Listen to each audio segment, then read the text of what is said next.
Welcome to this webinar about building community in our Sensible Assessment Practices series.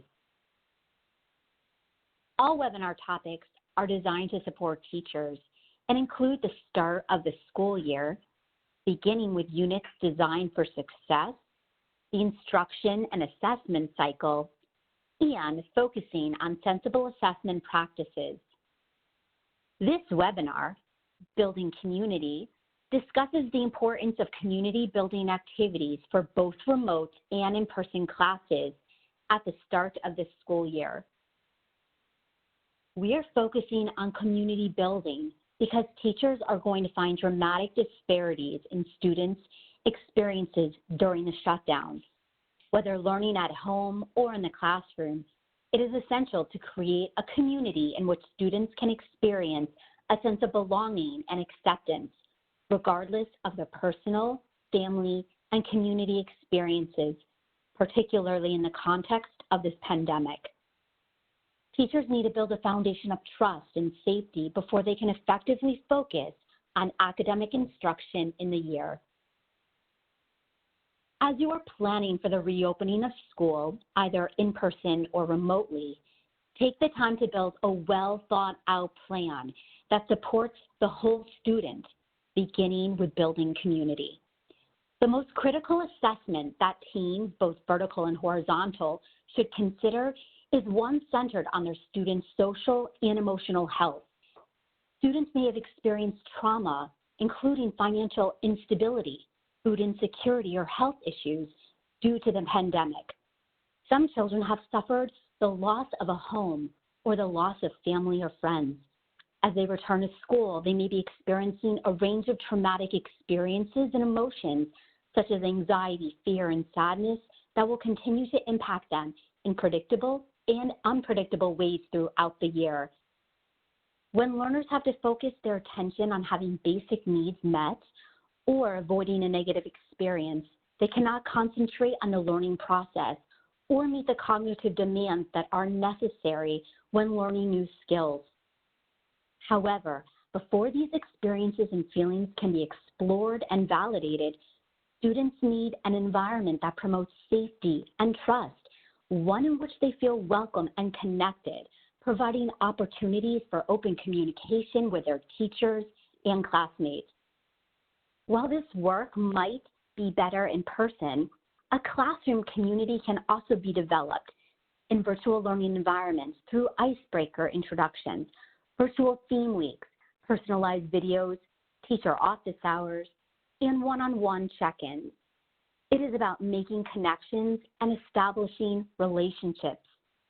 Some schools are using synchronous learning, while others use learning platforms for asynchronous teaching. Many districts may decide on some form of blended learning in the fall.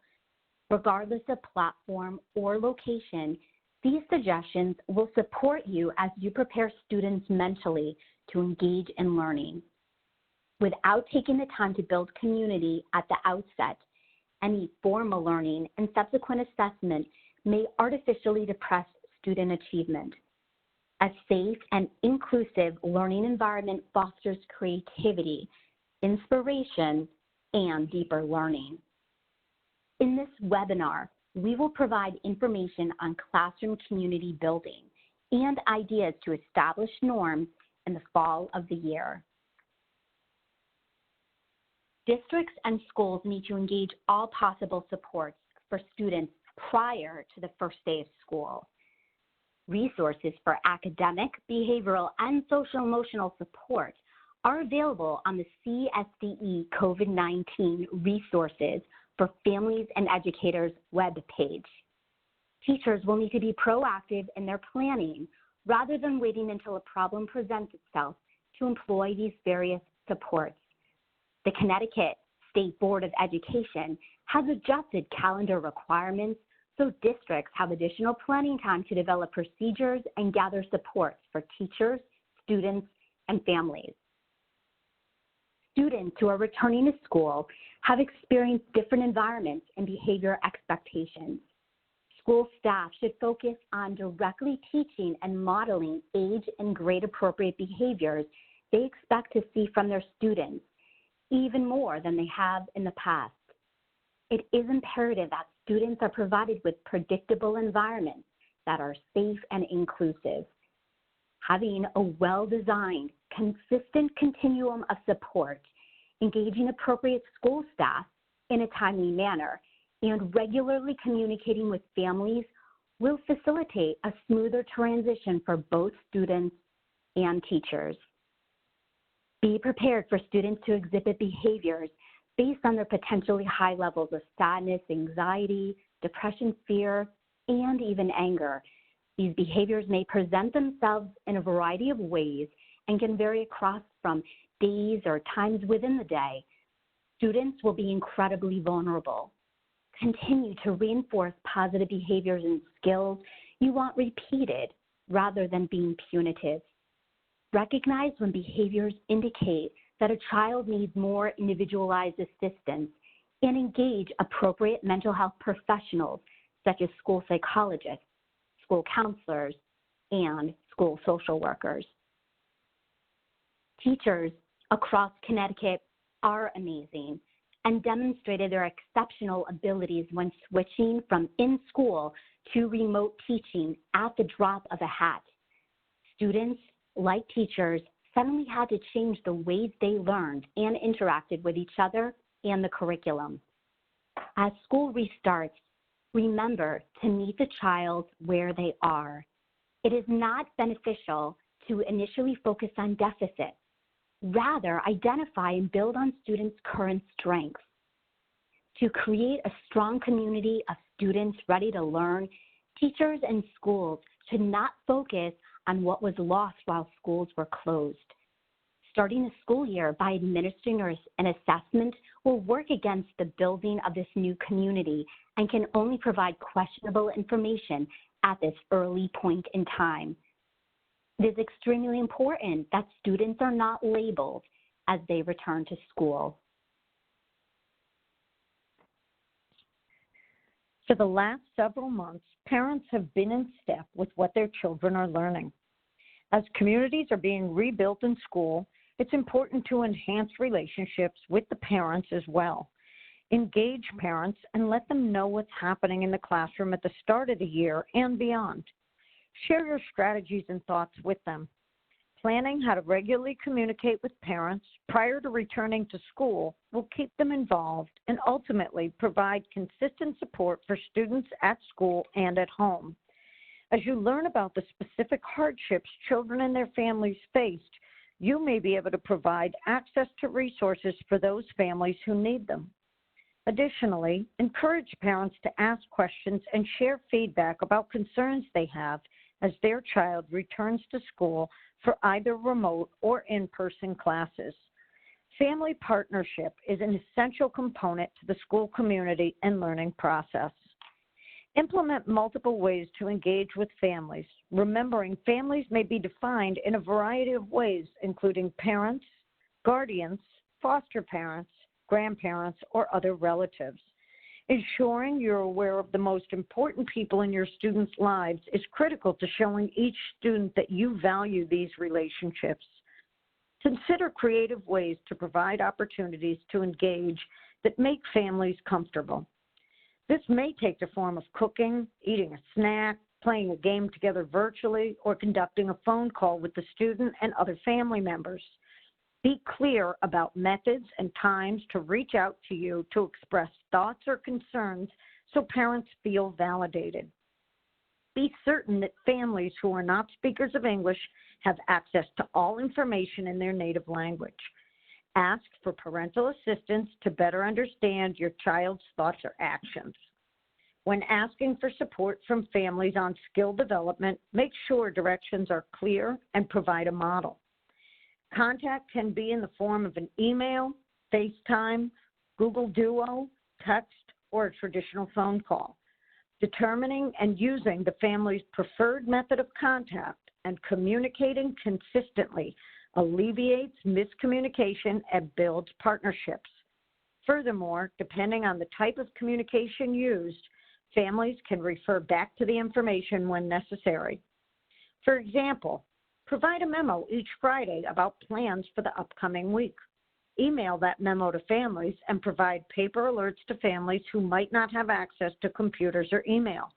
This type of communication allows everyone appropriate time to digest the information and go back to it as soon as they needed it the next week. Families can also share information with the student to better prepare them for the upcoming week's activities. Having a consistent communication method specifically for students and families will help bridge blended learning expectations. Parents are the ultimate experts of their children.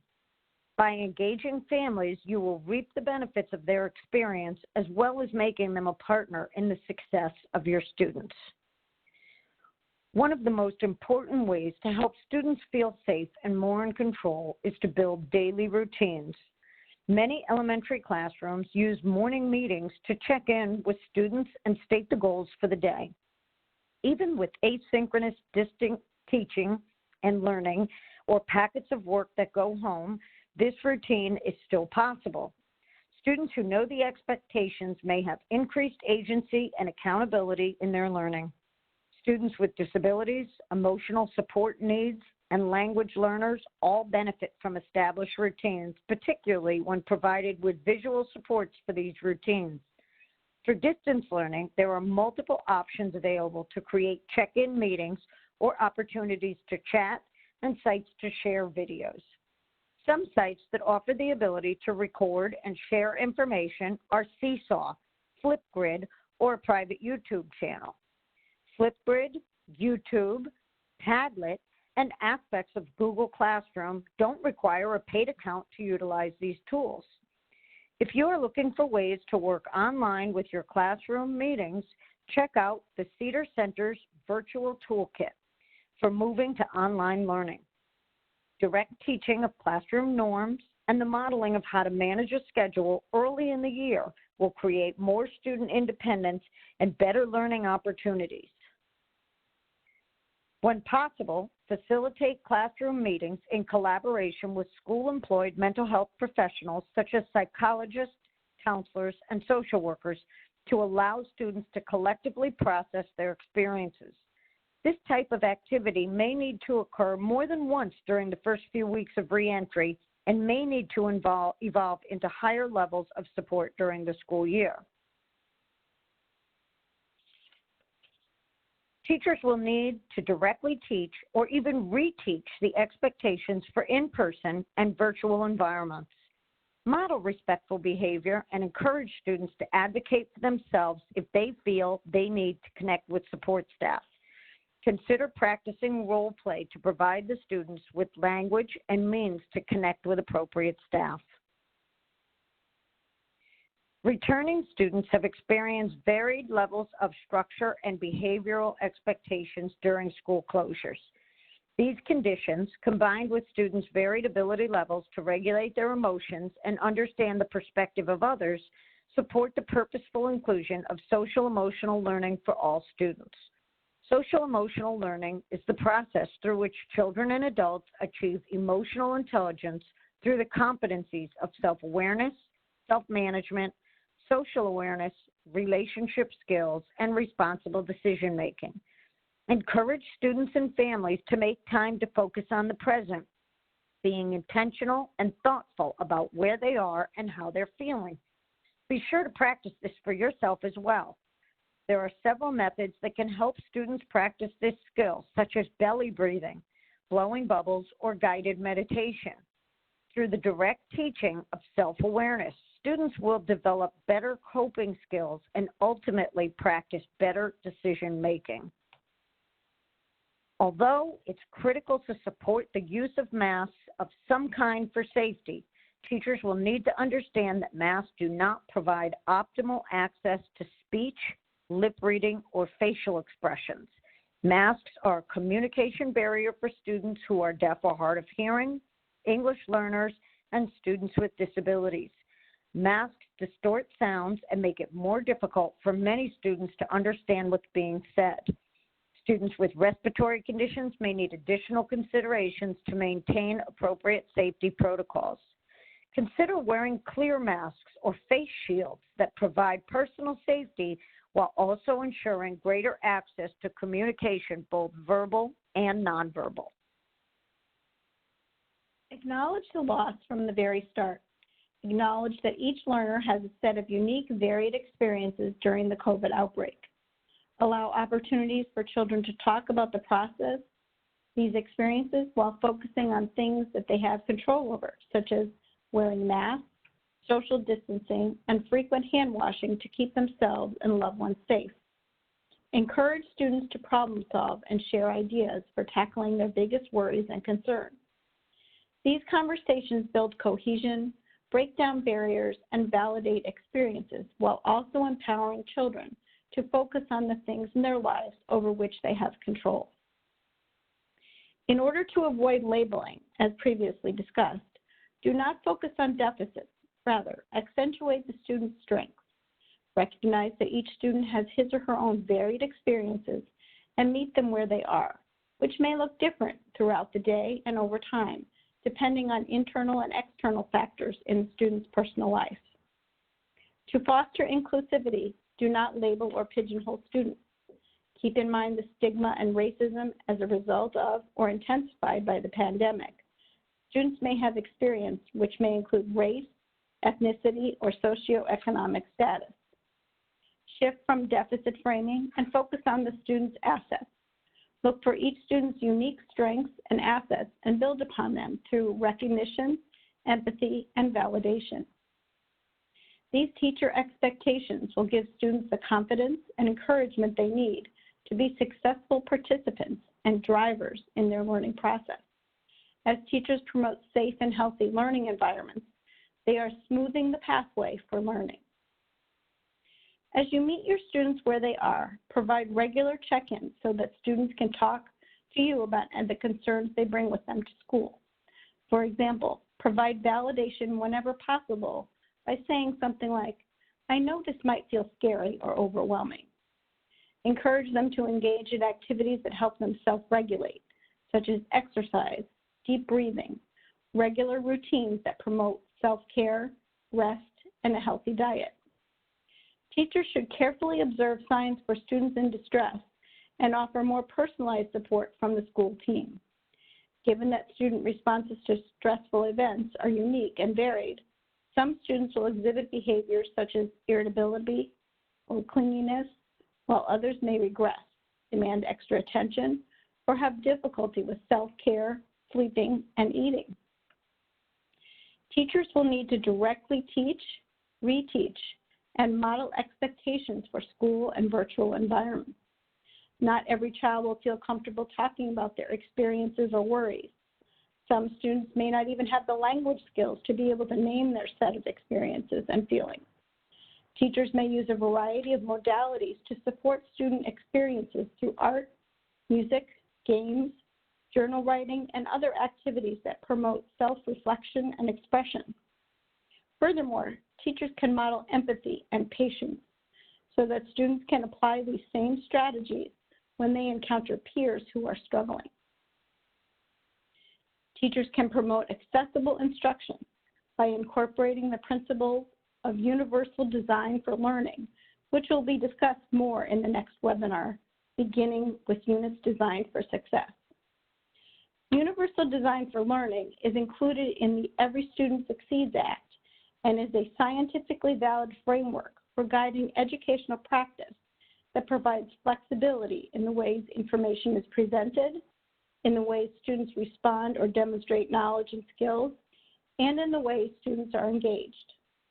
Incorporating the principles of universal design for learning reduces barriers in instruction, provides appropriate accommodations, supports, and challenges, and maintains high achievement expectations for all students, including students with disabilities and students who are English learners. Regardless of the learning platform, teachers will need to plan for and adapt units for delivery and clearly communicate with parents and guardians. Students will need to be familiar with tools and be taught how to use them effectively so they can participate actively.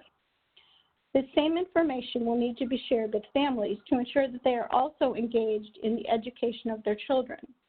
As teachers collected multiple sources of student information prior to the beginning of school, they should continue to use multiple sources of student data in conjunction with the formative assessment process to group students in purposeful ways based on interest, need, or skill. If teachers apply the strategies suggested in this webinar, they can build a community of learners, create a positive classroom culture where students are empowered, build positive relationships, and encourage students to be accountable for their own learning. Creating community allows students to feel comfortable taking risks and be open to learning.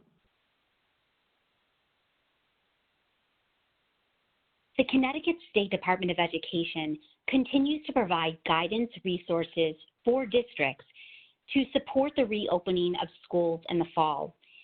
The Sensible Assessment Practices for 2021 and beyond, and the Plan for Reimagining Connecticut Classrooms for Continuous Learning are foundational documents for supporting Connecticut students and teachers. Many of the overarching ideas in this webinar series are drawn from these resources.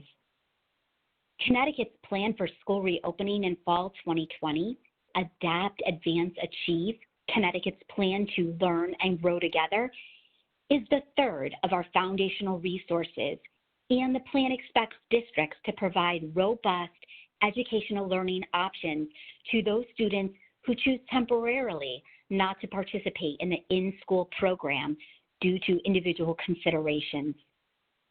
Furthermore, in addition to in-person instruction, the reopening plan also expects districts to be prepared for blended learning or fully virtual scenarios that may be necessary based on changing health conditions in the community. Therefore, it is vital that students have access to the requisite device and adequate connectivity in the home to participate in virtual learning.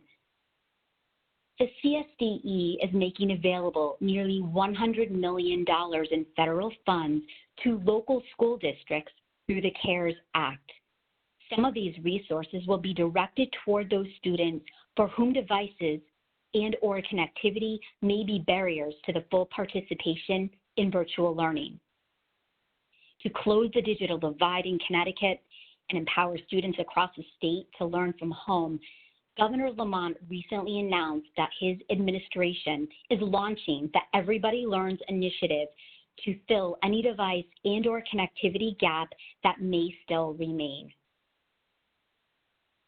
Here is a list of resources specific to this presentation. These are a few more resources we used when designing this presentation.